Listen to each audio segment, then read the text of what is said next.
I think every one of you must have seen that heated argument between US President Donald Trump and the Ukrainian President Zelensky. Now keep in mind this wasn't just any meeting. Zelensky was there for two things.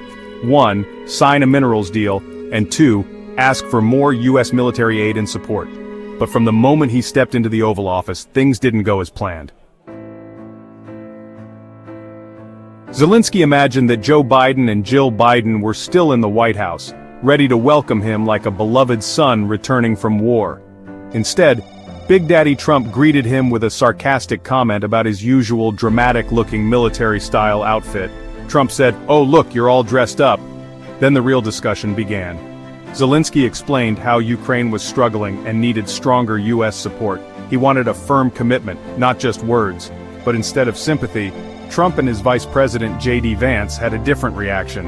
Vance bluntly accused Zelensky of being ungrateful for the help that the United States had already provided from the last 3 years.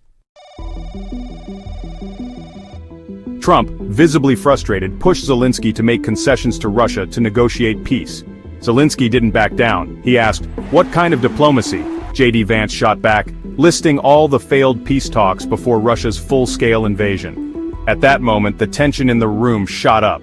Vance, now clearly annoyed, said Zelensky was disrespecting the US president. Trump then warned, "You are gambling with World War III."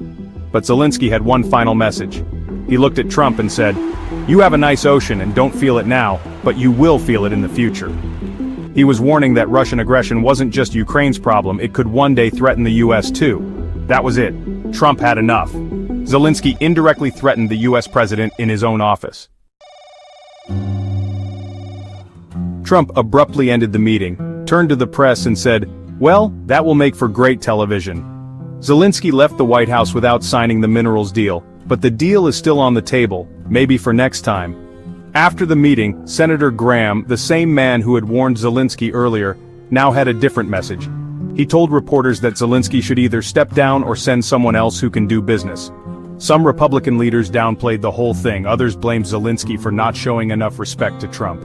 Now people on the internet are divided, many are supporting Zelensky and they are saying he stood firm. Later, in a Fox News interview, Zelensky admitted the meeting was tense but said he did what was necessary. And that's how one of the most intense political showdowns unfolded right inside the White House. Now here's the analysis. If you look at Zelensky's approach, his dressing style, his way of talking in meetings, and his unwillingness to back down, it does reflect a certain ideological stance. Let me explain. Do you guys remember all the theatrics where they were dressing this Zelensky up in a full kit and helmet and giving him a cardboard gun, and they were posting pictures and little short clips making it look like he was some hero out on the front line with the troops? Do you all remember that? And then there was Vogue magazine shoot when people were dying.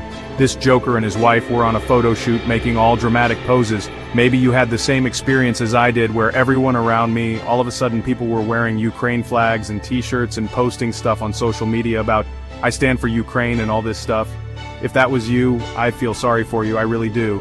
If any of you guys thought that this Zelensky guy is for real, and the US involvement in Ukraine was legitimate from the very beginning to now, at any point in between, nothing was real, I'm sorry you were duped. Whether by your own ignorance or your lack of common sense or your lack of experience in world affairs. I've made plenty of videos explaining this. Now let me explain what's happening. When you look at Zelensky and his clothing style and the way he makes himself look, he is giving a leader at war type of vibe. It's meant to symbolize that Ukraine is in a constant battle for survival. His argument with Trump comes from the same mindset. He doesn't want Ukraine to be seen as a weak or dependent state. However, he is still relying on ideological sympathy. His strength has always been in rallying global support by framing Ukraine's fight as a battle between democracy and dictatorship. This ideological appeal has worked well in Western countries, especially in the early days of the war. In fact, even Joe Biden, in October 2022, during a phone call, lost his temper because Zelensky was constantly asking the United States for more aid without acknowledging what the US had already provided. Biden firmly told him, "Be a little more grateful." However, the situation didn't escalate beyond that. Zelensky quickly adjusted his tone and later on publicly expressed gratitude for your support. The White House downplayed the incident. but it was one of the few moments where Biden openly pushed back against Zelensky's demands. The same thing J.D. Vance reiterated, but now with shifting political landscapes, especially in the United States, with figures like Trump and J.D. Vance pushing for a more America-first approach. Zelensky's ideological narrative is not working as effectively as before. The mineral deal, for which Zelensky came all the way from Ukraine to the White House, could have been easily finalized and signed in Kiev, but Zelensky chose to come to the United States for a high-profile meeting with Trump because he understands the power of media and public perception. You see, Zelensky is not just a politician, he is a former media personality who knows how to shape narratives. He has consistently used emotional appeal as a key diplomatic tool, framing Ukraine's fight as a battle for democracy and Western values.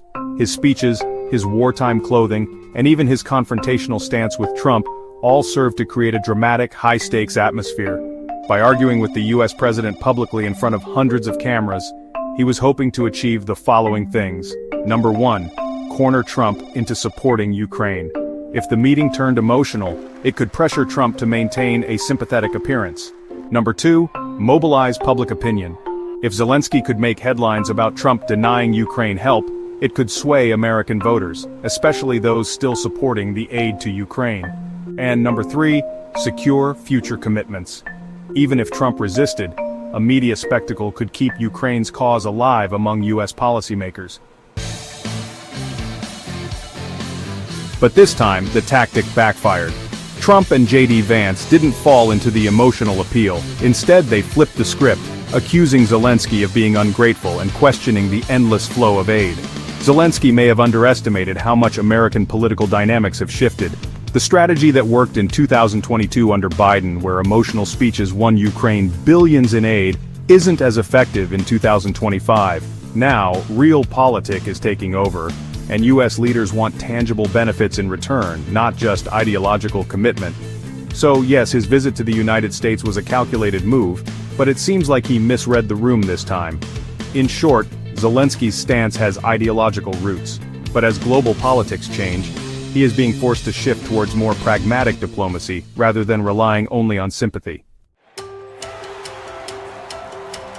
Now, the next important question that may come to your mind is, why did the US get involved in the first place? Well, let me tell you this. All of these proxy wars and almost every war in general, what do you think is the primary driving factor behind it? Politicians and their own personal benefit, right? The United States is really good at installing presidents and leaders in key places. And so, when the US saw that Russia was going to attack Ukraine, the Biden administration and other powerful politicians decided to prep up Zelensky so that they could launder money back into their own pockets to the tune of billions of dollars. And that's all this has been about from day one.